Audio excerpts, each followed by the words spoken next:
Uno de mis pasatiempos favoritos de toda la vida, son los videojuegos. Desde su renacimiento con la histórica NES, el medio jugabilístico ha conseguido obtener su lugar a pulso en la cultura popular, ejerciendo un dominio en el mercado que, con el paso del avance tecnológico, ha evolucionado a niveles que, en el pasado, apenas se hubiese atrevido a pensar sobre ello.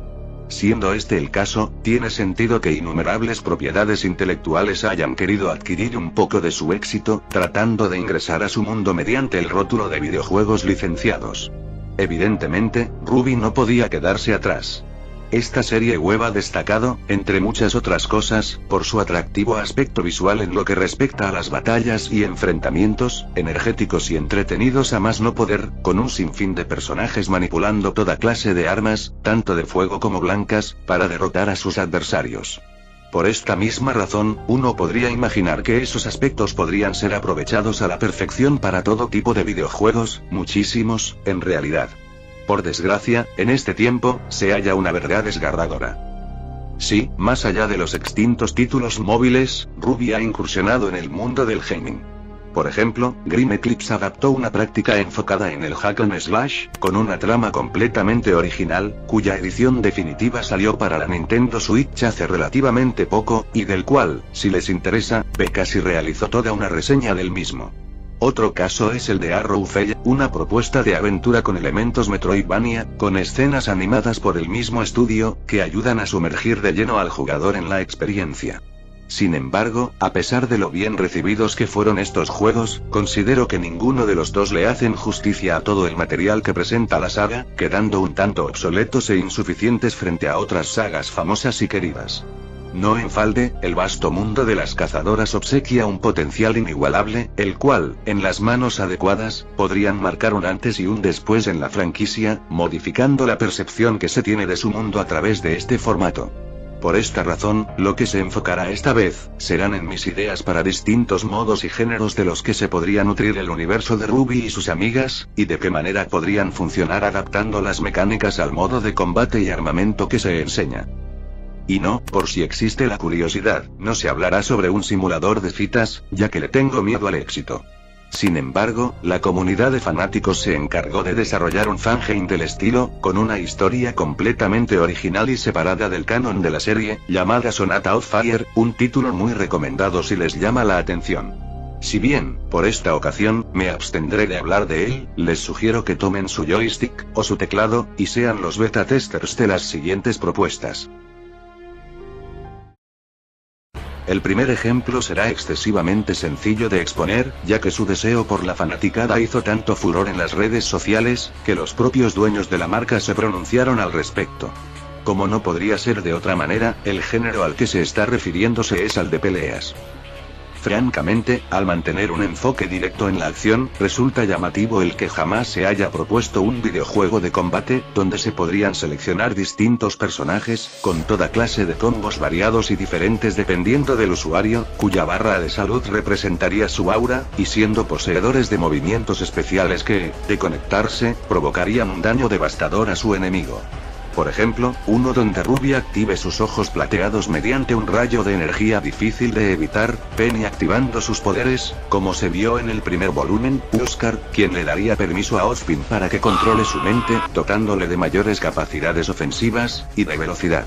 Un sinfín de voces exclaman por un enfoque en estilo 2D, similar a lo observado en BlazBlue Cross Tag Battle, cuyo roster ya contaba con las cazadoras protagonistas, al igual que con Nioh, por lo que podría ser una idea efectiva utilizar este crossover como molde para este proyecto. Entre las ideas que se pueden mencionar, sería la selección múltiple, optando por no uno, sino de 3 personajes para luchar, similar a títulos como King of Fighters, Marvel vs. Capcom, o Dragon Ball FighterZ, si no es que, incluso, 4 personajes, de manera en que se pueda respetar un poco más la esencia del show.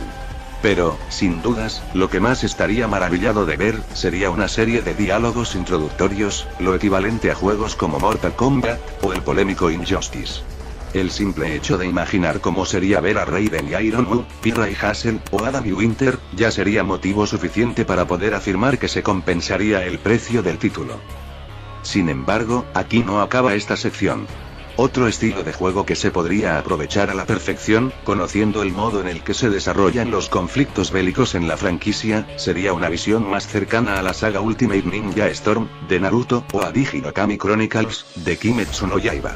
En este estilo, se puede aprovechar más la cámara para enfrentamientos más frenéticos e inmersivos, con un modo historia que retrataría dignamente los acontecimientos más importantes, aprovechando mecánicas propias en lo que respecta a batallas contra jefes.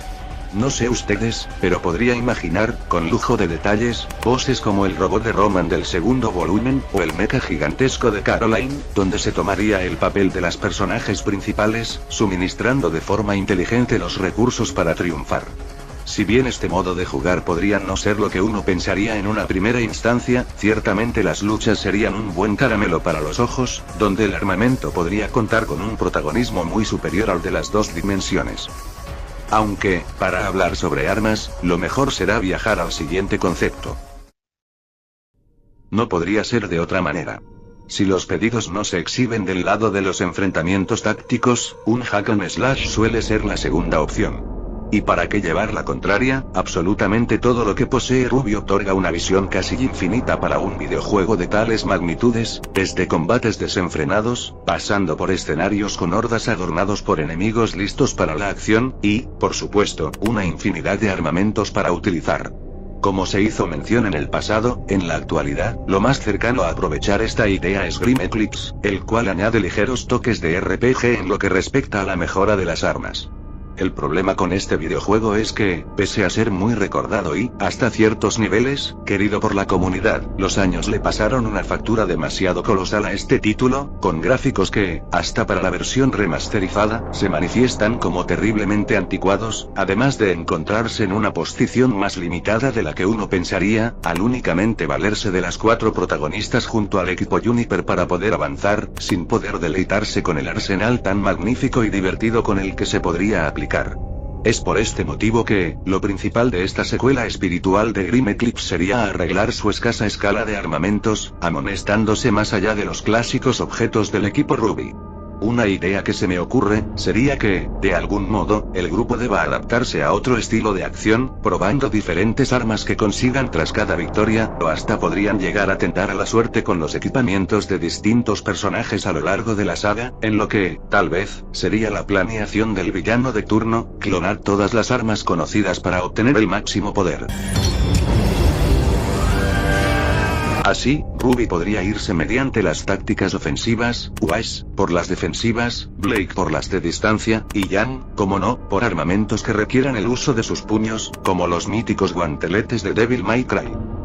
Mas eso no sería todo, ya que esta estética conseguiría adaptar de manera increíble las secuencias de acción, y, lo que sería el plato fuerte, las batallas contra los jefes de turno. Cierren los ojos por un momento, y díganme si no les parece atractiva la idea de una lucha contra el imponente Nevermore basándose en las mecánicas del Grifón de la primera entrega del Hijo de Esparta, o, ya que tanto se juega con esta similitud, una confrontación definitiva contra Adam con bases de Beryl. Eres una imitación barata. Oh, no. La versión mejorada. Sin embargo, quisiera aclarar una cosa. Yo agregué estos ejemplos, ya que la saga de Dante es uno de los hack and slash que más conozco, además de ser sumamente equiparado con la saga de Ruby y sus amigos. No en falde, cualquier otro concepto de este estilo podría ser aplicado también, realmente no hay una fórmula mágica, y el cielo es el único límite en un juego de estas características. El caso es que se trataría de un digno sucesor del videojuego sobre el Dr. Merlow, y que podría otorgar un sinfín de espectáculos visuales de los que llevarían la mandíbula al suelo hasta el mayor retractor de este mundo. El siguiente concepto se tratará de una propuesta personal, la cual es la que menos posibilidades presenta para existir, sin embargo, con los próximos argumentos, se esperará que se comprenda el por qué un juego de esta clase podría funcionar. El terror no es un género tan explorado en Ruby, más allá de que han aparecido momentos, o hasta metrajes enteros abarcando este tema, como lo pudo ser el gran episodio, Alone in the Woods. La realidad es que, en un mundo plagado de personajes poderosos con armamentos que harían llorar a cualquier ejército, la inmersión de la angustia y miedo es difícil de proyectar en un personaje como lo puede ser un cazador. Y, precisamente, este es el principal problema con las amenazas que buscan plasmar el miedo, los Grimms. Por medio de la evolución de los volúmenes, las criaturas monstruosas y peligrosas, poco a poco, fueron disminuyendo su nivel de peligro, provocando que un oso gigantesco quede como un vulgar insecto, en comparación a las gigantescas criaturas en las que se centraron después, eso sin mencionar a los humanos antagónicos, que se posicionan en una escala de dificultad muy superior al de estos monstruos. Realmente, acaba siendo un tanto triste que los Grimms regulares, cuya fama es casi tan equiparable al de las protagonistas, sean rebajados a pobres esbirros de segunda. Por consiguiente, un videojuego de terror, donde se encarne a una persona vulnerable, sin entrenamiento apropiado, a merced de estos seres repulsivos, sería digno para estos villanos tan icónicos.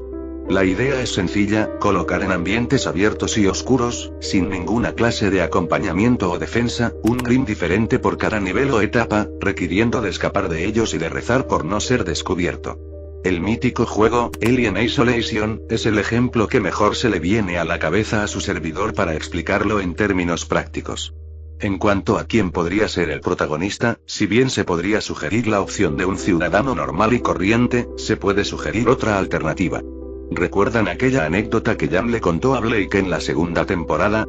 Se manifestó a una rubia muy joven, carente de las inseguridades y la oscuridad del mundo real, sin armamento ni experiencia, y, por sobre todas las cosas, vulnerable. Así que, no encuentro otra manera de expandir un poco el lore de la saga, como la desaparición de Raven, o hasta de Summer, desde la perspectiva de una Jan menor, con una Ruby que las mecánicas podrían aprovechar en su uso para añadir mayor tensión y adrenalina, al verse en la necesidad de cuidarla. Una opción que, indudablemente del gusto por el horror, no se puede negar que sería muy interesante. La última visión dará un giro extraordinario a todo lo que se habló. No en falde, de funcionar, podría convertirse en uno de los mejores conceptos de la saga, y un golpe en la mesa para propiedades intelectuales de la misma índole. Y es que, en verdad me vuela la cabeza como existen pocos videos en internet que traten sobre una sugerencia como un juego con temática de rol táctico, o, para acercamientos más terrenales, algo como Fire Emblem. Los más conocedores de esta saga de Nintendo, entenderán mejor a lo que quiero llegar. Sin embargo, manifestaré ligeramente la idea en lo que respecta a su jugabilidad. Aquí, a diferencia de las anteriores ofertas, donde se manejaban de 1 a 4 personajes, en esta ocasión la cifra se dispara, manifestando no 1, ni 2, sino de todo un ejército completo a disposición del jugador, y teniendo tanto a los 8 personajes principales, como a muchísimos más con los que trabajar en equipo para vencer. El sistema de elementos podrían ser adaptadas como anillo al dedo para el Dust, haciendo que guerreros que, a lo mejor, no son el pico máximo de habilidad con las armas, podrían aprovechar estos recursos para luchar y, de este modo, tener más personajes con los que jugar. Infortunadamente, poco se me ocurre para reemplazar el conocido triángulo de las espadas, lanzas y hachas, a menos, claro está, que se pudiese aprovechar los armamentos de fuego, tales como las de Ironwood o Emerald. Los de movimiento directo como los guanteletes de Jan, las piernas de Mercury, o los martillos de Nora Elm. Y, por último, las de largo alcance como las espadas, o la inigualable Crescent Rose. Por ejemplo, Ruby sería mejor opción contra Emerald, pero Emerald será fuerte contra Jan, y Jan será el counter de Ruby. De alguna manera. Pero lo que más me entusiasmaría de ver, y de lo que al público le podría encantar, a base del fandom con el que dispone esta franquicia, sería el sistema de apoyo y emparejamiento. En Fire Emblem, es posible unificar a 2 personajes para mejorar sus habilidades cuando están en conjunto, y, si se reúne un dueto en específico, es posible hasta lograr que acaben comprometidos. Entonces, es solo cuestión de darse cuenta el poder que podrían tener. Damas y caballeros, estamos hablando de que se conseguiría, en el sentido más literal de la palabra, volver oficial cualquier pareja que se guste, al grado de poder casarse y tener descendencia. ¿Qué? Para que se den una idea, es sabido que Bumblebee es uno de los ships más famosos de la saga, y existen tanto fanáticos de las llamadas abejas, como otros quienes aborrecen su unificación. Entonces, este juego sería una solución pacifista para este tema, ya que Blake podría ser emparejada con la rubia, y, si no es de su agrado, tendrían la opción de volver oficial el llamado Black Sun, o hasta el Cat Million si se le desea, una serie de opciones para que todos los fanfictions se vuelvan realidad. Y por todos los cielos, si se habla sobre la historia, esta podría unificar a los personajes en una sola facción contra un enemigo en común, sin limitar tanto el rol a las protagonistas, llegando a verse como una sola alianza, pudiendo utilizar a un personaje original para este apartado que ejerza el rol protagónico. Así, cada rol desempeñado podría valer la pena. Como se ha dicho en anteriores videos, es sumamente sencillo lanzar propuestas a la deriva, pero, en estos tiempos, con una franquicia que, de a poco, está resurgiendo de sus cenizas, las probabilidades de una nueva dirección videojugabilística para la saga no son precisamente nulas. Pero, hasta entonces, solo quedará la imaginación para satisfacer las ansias, ya que, como diría el carismático profesor Humbert, un hombre puede soñar,